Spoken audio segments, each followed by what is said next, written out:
Hey everybody, Goosebumps for Dummies here, and today I'm going to be talking about vampires, more specifically vampire stories in Goosebumps, and more specifically, ranking vampire stories in Goosebumps.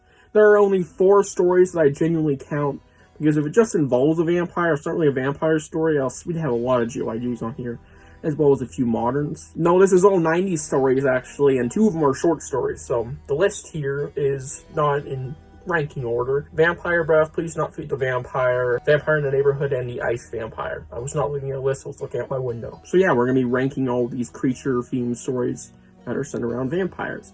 And clarify, if you're looking at the background, watch my previous video for more info.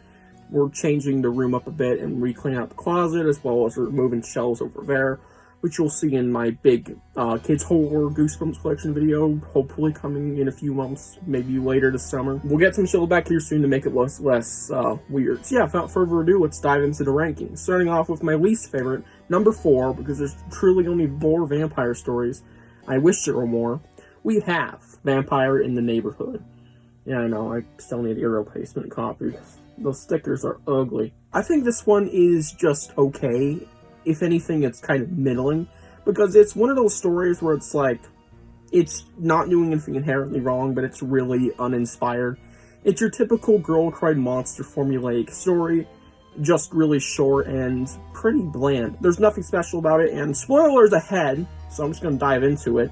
Spoilers, yes. The ending of the story is that the main characters, the group we've been following, they're the vampires, and they're trying to turn this girl into a vampire. After they find out that she isn't already a vampire, because that's the whole plot of the book, is seeing if this girl is truly a vampire or not. Because this group is obsessed with them. And maybe it's because they are vampires.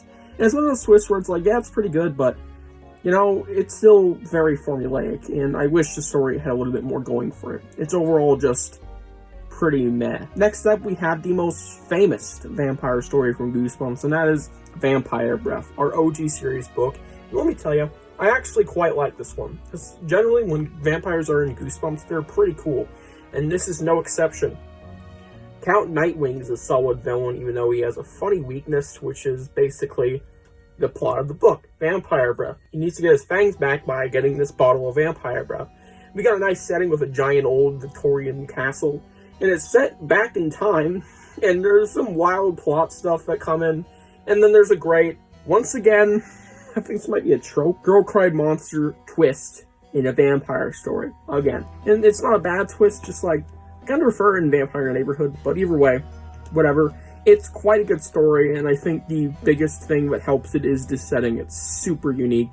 It's just a big castle full of, well, kind of full of vampires, because obviously they're not always there. I believe they go out hunting immediately, so it's kind of empty except for Count Nightwing and this one lady who tricks the kids. But yeah, quite good. Next up, our second tale story, The Ice Vampire, making in second place. This is from book 6, and it's easily the rarest and easily the least obtainable vampire story in all of Goosebumps. And it's quite good. Now, this one is very unique because instead of trying to suck your blood, it is trying to suck the warmth out of you and other things. Because it likes warmth, because it's so cold. It doesn't like being this cold, because it's made out of ice. Or at least it came from an ice block. But the story itself is alright. But overall, this is quite good, mostly because of the concept alone, and its execution being what it is. It's exactly what it says. I think the idea of an ice sculpture coming to life is pretty creepy. It's something I've never thought about or was afraid of, but, you know, this might give some kids a new phobia. And it's well done. I think it's just a very decent read, for as short as it is. And now, for the best vampire story in all of Goosebumps, the GYG most associated and the most popular vampire story next to, or almost just as, Vampire Breath. Please Do Not Feed the Vampire. I believe it's Do Not, right? Fifi, the mad poodle herself.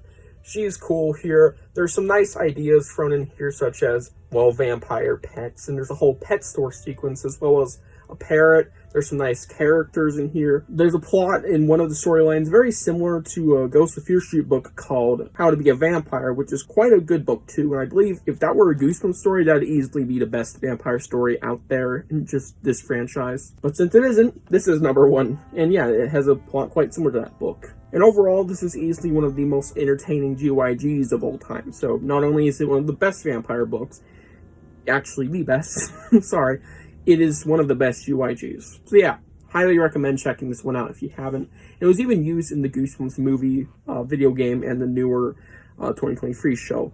You know, that one was kind of just a thrown in reference at that point, because it barely was about it at all. But yeah, really like this book. Hope you guys enjoyed this vampire ranking, and why not leave your own ranking down below. And I'll see you guys in the next one. Bye.